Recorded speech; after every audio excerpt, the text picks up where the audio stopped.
Penambahan bahasa Portugis dalam kurikulum pendidikan Indonesia jadi perbincangan kini. Di sisi pemerintah, pengenalan bahasa asing baru bisa membuka peluang kerjasama internasional. Tapi di sisi lainnya muncul kekhawatiran apakah penambahan bahasa Portugis ini akan menjadi beban baru atau malah hanya sekedar simbol diplomasi budaya saja. Malam hari ini kita akan membahasnya bersama Lalu Hadrian Irvani, Wakil Ketua Komisi 10 DPR RI dari fraksi PKB. Pak Lalu, selamat malam. Selamat malam Mbak Audrey. Dan hadir juga bersama saya ada Ubaid Matraji, Koordinator Nasional Jaringan Pemantau Pendidikan Indonesia. Mas Ubaid, selamat malam. Selamat malam. Saya mau tahu dulu nih ke Pak Lalu pandangannya, ini memasukkan kurikulum bahasa Portugis ke sekolah, ini memang ada urgensinya sangat-sangat diperlukan atau justru sebaliknya menambah beban nih bagi para guru dan pelajar? Pak Lalu. Ya, Mbak Audrey, jadi kami melihat bahwa Presiden memiliki itikat baik karena dari hasil pertemuan beliau dengan Presiden Brazil kemarin ada masa depan yang cerah terkait hubungan kedua negara, yaitu Brazil dan Indonesia. Di samping hubungan diplomasi, kemudian hubungan ekonomi, kebudayaan, kerjasama di bidang-bidang tersebut, maka perlu dipersiapkan generasi unggul, perlu dipersiapkan generasi yang akan meneruskan jalinan kerjasama ini untuk 5, 10, 15, bahkan 20 tahun ke depan. Sehingga Presiden memandang perlu anak-anak Indonesia menguasai bahasa Portugis. Nah, itulah sebabnya kemungkinan Presiden menyampaikan hal tersebut. Nah, karena Presiden menyampaikan hal tersebut, maka tentu Mendikdasmen dan Mendiktisaintek harus segera bisa menerjemahkan persiapan-persiapan serta formula yang akan dilakukan, apakah masuk ke dalam kurikulum, apakah masuk ke dalam mata pelajaran resmi, apakah masuk ke dalam ekstrakurikuler. Nah, ini yang harus dipersiapkan betul. Nah, ini kami di DPR yang menyambut baik saja, asalkan ini dipersiapkan dengan matang. Seperti itu, Mbak. Oke, tapi salah satu hal yang pasti menjadi persiapan dengan sangat-sangat matang adalah gurunya, pengajarnya bahasa Portugis. Ini kan kalau bahasa Inggris, bahasa Mandarin, semua mungkin banyak ya kini ada pengajarnya. Nah, pertanyaannya kalau pengajar bahasa Portugis, Pak Lalu? Iya, saya setuju yang disampaikan Mbak Audrey bahwa tantangannya adalah kemudian kita harus mempersiapkan SDM, yaitu guru-guru yang hari ini menguasai bahasa Portugis.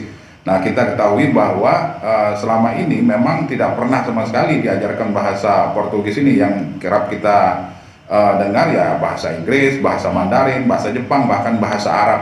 Nah, ini gebrakan baru sebenarnya dan menjadi tantangan tersendiri bagi Kementerian Pendidikan Dasar dan Menengah, Kementerian Pendidikan Tinggi, Sains dan Teknologi untuk mempersiapkan SDM, termasuk Kemenpan RB dan BKN. Kalau misalnya kebijakan ini dilaksanakan, ya tentu harus ada rekrutmen guru dan sebagainya, dan tentunya harus mempersiapkan formasi tersebut. Nah, itu yang saya sampaikan tadi, bahwa dengan Presiden menyampaikan keputusan tersebut, maka tentu Mendikdasmen dan Mendiktisaintek harus segera membuat perencanaan yang matang. Dan saya berharap kalau misalnya kebijakan ini diberlakukan, maka harus ada kontinuitas, harus ada keberlanjutan. Jangan sampai ini hanya sekedar wacana, panas-panas aja begitu ya, sekedar angan-angan dan seperti itu. Oke, ya, kalau dari Mas ya, dan kalau dari Mas Ubay sendiri sebenarnya ini penting nggak sih untuk langsung segera memasukkan bahasa Portugis di kurikulum, entah itu untuk ekstrakurikuler atau mungkin yang merupakan suatu kewajiban, atau ini harusnya ditunda dulu, dikaji dulu, karena ya tadi salah satunya hambatannya pengajar bahasa Portugisnya di mana nih? Iya, jadi yang pertama, Presiden jangan tergesa-gesa gitu ya. Jadi kalau misalnya terburu-buru langsung harus dilaksanakan, pasti berantakan. Karena ya tadi yang mau belajar siapa, yang mau ngajar siapa, sekolah mana yang siap ada di mana, kan belum jelas semua gitu. Karena itu yang kedua juga, ide ini harus realistis. Di lapangan, di sekolah-sekolah kondisinya seperti apa gitu ya. Karena anak-anak kemudian orang tua itu bisa jadi menjadi korban dari kebijakan ini gitu. Sebelum Maksudnya ada gimana tuh, Mas? Ya, sebelum ada bahasa Portugis ini kan baru saja kemarin Kemendikdasmen mewajibkan bahasa Inggris gitu kan. Sebelumnya Wapres ingin memasukkan coding dan AI gitu. Jadi kalau semuanya ini dimasukkan dalam kurikulum, tentu bagi pelajar ini sangat membebani gitu kan. Karena semua harus dipelajari. Nah, bagaimana pelajar bisa menguasai kompetensi-kompetensi artinya terlalu itu, banyak gitu ya. begitu. Tapi bukannya ketika misalnya bahasa Inggris mungkin coding atau mungkin niatnya baik ya, termasuk juga dengan memasukkan bahasa Portugis. Tapi apakah memang dinilainya memang terlalu banyak, takutnya beban ke guru dan siswanya terlalu banyak, atau memang perlu tapi pelan-pelan? Lah ya kan harus ada pemetaan dulu. Apakah ketika diwajibkan itu wajib bagi mahasiswa di jenjang pendidikan tinggi buka jurusan bahasa Portugis saja gitu, atau dari TK sampai perguruan tinggi itu wajib bahasa Portugis gitu kan. Karena itu kan harus dipilah-pilah dulu. Ini siapa sebenarnya yang harus menguasai ini, yang punya ketertarikan ini, lalu pangsa pasarnya di mana kan harus jelas. Ketika itu tidak jelas, maka seperti saat ini, contoh misalnya sebelum kita ke bahasa asing, tadi disebutkan oleh Presiden juga ada Mandarin, bahasa Jerman dan seterusnya itu. Terakhir ya, kita pernah melaksanakan ujian nasional, itu mata pelajaran yang paling buruk ya di pelajar kita adalah bahasa Indonesia. Gitu. Artinya kalau pelajaran bahasa Indonesia saja kita masih sangat tertatih-tatih, bagaimana mungkin dipaksakan untuk belajar bahasa asing? Termasuk juga dengan pelajaran bahasa daerah juga ya? Iya. Oke. Iya. Nah, tapi kita ulas satu-satu kalau gitu. Pak Lalu tadi yang ditanyain Mas Ubaid adalah bagaimana nih? Ini belum jelas nih. Ini yang wajibnya mulai dari sekolah dasar kah, tingkat SMP kah, atau mahasiswa kah? Apakah ini Ya, juga betul. jadi harus yang diperjelas juga? Iya, jadi kami di Komisi 10 juga kan belum mendapat informasi yang detail terkait dengan yang disampaikan oleh Pak Presiden. Pak Presiden beliau menyampaikan kemarin setelah bertemu dengan Presiden Brazil, tetapi pada prinsipnya tujuannya sangat bagus. Nah, cuman ya itu tadi, kita harus persiapkan betul dengan matang. Persiapan harus matang, kemudian kita harus punya peta, kemudian kita harus betul yang disampaikan oleh Mas Ubaid tadi, ini mulainya dari mana? Apakah kita mulai dari Kementerian Pendidikan Tinggi, Sains dan Teknologi untuk membuka jurusan bahasa Portugis khusus? Nah, kemudian lulusannya kita persiapkan untuk menularkan ilmunya kepada jenjang pendidikan yang ada di bawahnya seperti SMA, SMP, kemudian bahkan SD. Nah, ini yang perlu pemikiran yang matang, sehingga kemungkinan pasca reses nanti kami akan mengundang rapat kerja Menteri Pendidikan Dasar dan Menengah bersama Mendikti-Saintek. Salah satunya adalah untuk membahas tentang rencana Presiden untuk memasukkan bahasa Portugis ini ke dalam kurikulum kita. Kemudian Mbak Audrey, bahwa hari ini 57 negara itu justru memasukkan bahasa Indonesia sebagai salah satu mata kuliah, sebagai salah satu mata pelajaran di kurikulum mereka. Nah, ini juga patut kita apresiasi. Nah, tentu dengan berkaca dari hal tersebut, maka memasukkan bahasa Portugis ke dalam kurikulum atau mata kuliah atau mata pelajaran di negara kita, nah ini juga butuh persiapan yang Pak Lalu, tapi kalau kemarin pada saat dinyatakan oleh Pak Prabowo adalah masuk ya bahasa Portugis menjadi kurikulum nanti ya di kita begitu, apakah sebaliknya juga ada juga kesepakatan bahwa di Brasil juga memasukkan bahasa Indonesia ke dalam kurikulum? Ya, tentu ini harus simbiosis mutualisme, Mbak Audrey. Jadi sama-sama harus saling menguntungkan, harus kerjasama ini juga harus jalan seiring seirama ya. Kalau misalnya Indonesia mempelajari bahasa Portugis, ya tentu juga di Brazil juga harus tahu bahasa dan budaya Indonesia, kan seperti itu.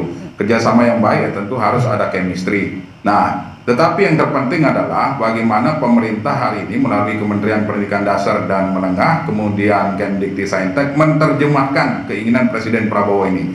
Dan ini tentu harus melalui pemetaan, perencanaan yang matang baru dilaksanakan. Agar apa? Agar ada kontinuitas, agar ada kesinambungan. Kalau direncanakan dengan terburu-buru dan tergesa-gesa, saya khawatir ini hanya sekedar angan-angan dan tidak tercapai apa yang diinginkan oleh Pak Presiden Prabowo. Oke, kita sudah tahu kalau bahasa Inggris itu menjadi bahasa internasional yang mutlak. Kedua adalah bahasa Mandarin, belum lagi ada bahasa Jepang, bahasa Arab dan lain sebagainya. Pertanyaannya, untuk bahasa Portugis seberapa besar sih urgensinya ada penambahan masukan untuk bahasa Portugis dalam kurikulum? Usai jeda ya Bapak-Bapak, tetap bersama kami, kita akan membahasnya.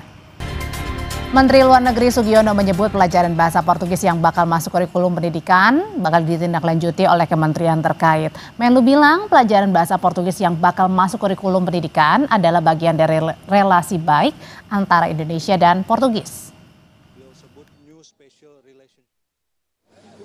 Antara Indonesia dengan Brazil. Oleh karena itu tadi disampaikan bahwa pelajaran bahasa Portugis, karena komunikasi merupakan sesuatu yang penting untuk meningkatkan kerjasama. Oleh karena itu beliau tadi meminta untuk memasukkan bahasa Portugis di dalam kurikulum pendidikan. Itu kan tadi baru disampaikan ya, nanti detailnya kapan pelaksanaannya, di tingkat mana, saya kira akan ditentukan oleh kementerian terkait. Sejumlah pelajar pun sudah merespons soal wacana bahasa Portugis masuk dalam kurikulum setelah Presiden Prabowo menyampaikan bahasa Portugis akan menjadi salah satu bahasa prioritas dalam pendidikan di Indonesia. Ada yang setuju tapi ada pula yang tidak setuju. Apa alasannya? Kita lihat. Setuju sih, setuju aja. Lebih ke setujunya kalau bahasa Portugis ini jadikan bahasa minat bukan bahasa wajib. Cuman kalau bahasa wajib nambahin berat siswa aja sih kayaknya. Terus ada pelajaran baru gitu, bahasa Portugis. Tapi kalau mau setuju ada bahasa Portugis, gurunya juga harus bisa mengkawal anak-anak lain juga biar bisa mau belajar bahasa Portugis. Kalau misal gurunya nggak asik, itu bakal mempengaruhi juga sih bagi kelas. Kalau untuk aku sih kurang setuju karena di Indonesia ini kan udah pelajaran bahasa Inggris juga. Kadang-kadang siswa-siswi di sekolah itu kurang fokus dari keduanya. Apabila ditambahin sama bahasa lain kayaknya agak kurang fokus. Tapi kalau misalnya bahasa Portugis itu ditambah sebagai mata pelajaran pilihan, aku cukup setuju karena siapa tahu banyak orang yang pengen belajar bahasa Portugis. Rata-rata sih mayoritas memang setuju memasukkan bahasa Portugis ya atau bahasa baru begitu dalam kurikulum, tetapi jangan dimasukkan ke intinya, ke khususnya, tapi melainkan itu pilihan begitu Mas Ubay. Iya, jadi kita belum menemukan sisi keterdesakan kenapa harus misalnya diwajibkan, harus menguasai, ditambahi dalam mata pelajaran yang namanya bahasa Portugis ini gitu loh. Karena bahasa asing yang sudah diwajibkan ya, contoh misalnya bahasa Inggris, itu kan di semua jenjang ada, di sekolah ada, di madrasah juga ada. Tapi kalau misalnya bahasa Arab kan hanya di madrasah. Tapi kalau misalnya contoh bahasa asing, bahasa Inggris, itu kan di semua level ada ya. Tetapi kalau kita evaluasi, coba lihat kemampuan bahasa Inggris anak-anak Indonesia, walaupun mereka belajar sampai 12 tahun, ketika dites TOEFL ya, cuman 400, itu masih sangat kecil sekali. Artinya gitu. adalah itu saja masih menjadi catatan, apalagi penambahan bahasa lain gitu. Iya, apalagi di sini misalnya kan masih belum ada calon guru ya, fakultas tarbiyah atau fakultas keguruan yang menyiapkan guru bahasa Portugis kan belum ada. Oke. Gitu. Kalau belum ada nanti yang ngajarin Diimpor mungkin siapa bisa? gitu ya. Oke, Pak Lalu, nah itu pertanyaan juga, ini gurunya siapa yang nanti akan mengajar begitu? Apakah mungkin diimpor dari luar negeri? Tapi kan itu juga menambah anggaran biaya juga tuh. Gimana Pak Lalu? Iya, tadi Pak Menlu kan sudah menyampaikan bahwa ini tentu tidak serta-merta langsung dilaksanakan.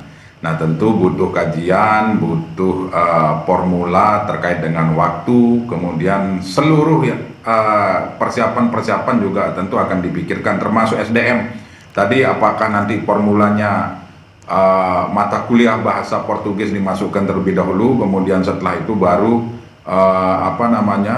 setelah itu baru ke jenjang pendidikan yang di bawahnya. Apakah nanti juga ini masuk ke dalam ekstrakurikuler, kemudian apakah nanti formula dengan apakah mengimpor dan sebagainya, kita kan belum tahu. Oleh sebab itu, karena ini baru diwacanakan oleh Presiden Prabowo Subianto, maka ya kami sebagai mitra dari Kementerian Pendidikan Dasar dan Menengah dan Kementerian Pendidikan Tinggi Sains dan Teknologi tentu dalam beberapa waktu ke depan akan memanggil atau mengundang kedua menteri ini untuk menyampaikan kepada kami sebenarnya arahan presiden seperti apa, kemudian perencanaan yang akan disiapkan oleh dua kementerian ini seperti apa. Nah, betul yang disampaikan oleh Mas Ubay tadi bahwa hari ini saja bahasa Inggris merupakan salah satu mata pelajaran wajib yang ada dari semua tingkatan. dan kurikulum kita juga sudah sangat padat sekali. Jangan sampai nanti justru akibatnya kalau terburu-buru atau tergesa-gesa justru akan mengakibatkan penumpukan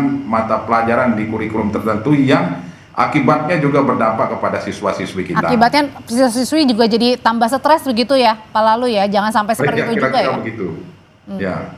Oke, berarti artinya Mas Ubaid ini adalah oke, kita tanggapi hal yang baik, suatu positif dari Presiden begitu, tapi juga masih harus dikaji lagi, artinya tidak perlu terburu-buru, tergesa-gesa ya, untuk menindak lanjuti dengan segera gitu. Iya, artinya ini kan kaitannya dengan kualitas pendidikan di Indonesia, karena itu menjadi penting dari beberapa catatan yang disampaikan Pak Lalu tadi itu, bahwa ini kita tidak hanya membicarakan soal bahasa Portugis, tapi bagaimana Presiden punya ide itu berdampak pada peningkatan kualitas pendidikan Indonesia. Jadi tidak kemudian hanya gara-gara bahasa Portugis lalu pengaruh utamaan bahasa Portugis. Tiba-tiba Wapres pengen coding, kemudian pengen coding semua gitu. Jadi harus dipikirkan sebenarnya kebutuhan anak-anak Indonesia hari ini itu apa. Gitu. Tapi Mas Ubaid, sebenarnya kita pengen tahu juga untuk memasukkan kurikulum baru, katakanlah tadi misalnya bahasa yang baru untuk memasukkannya.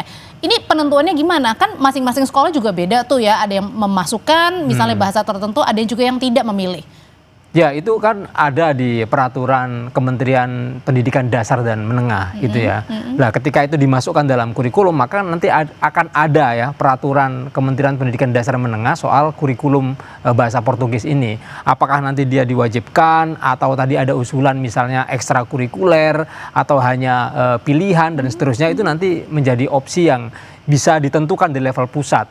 Nah, ketika kebijakan ini sudah dikeluarkan oleh Kementerian Pendidikan Dasar dan Menengah, maka sekolah tinggal mengikuti. Kalau misalnya mengikuti artinya pilihan nih, mau atau tidak. Iya, kalau misalnya itu hanya ekstrakurikuler, maka nanti di bawah juga diterjemahkan ini hanya ekstrakurikuler. Boleh ada peminatan, boleh enggak gitu. Tapi kalau misalnya seperti bahasa Inggris itu kan diwajibkan, maka itu nggak ada pilihan lain, semua harus belajar. Harus belajar begitu ya. Oke.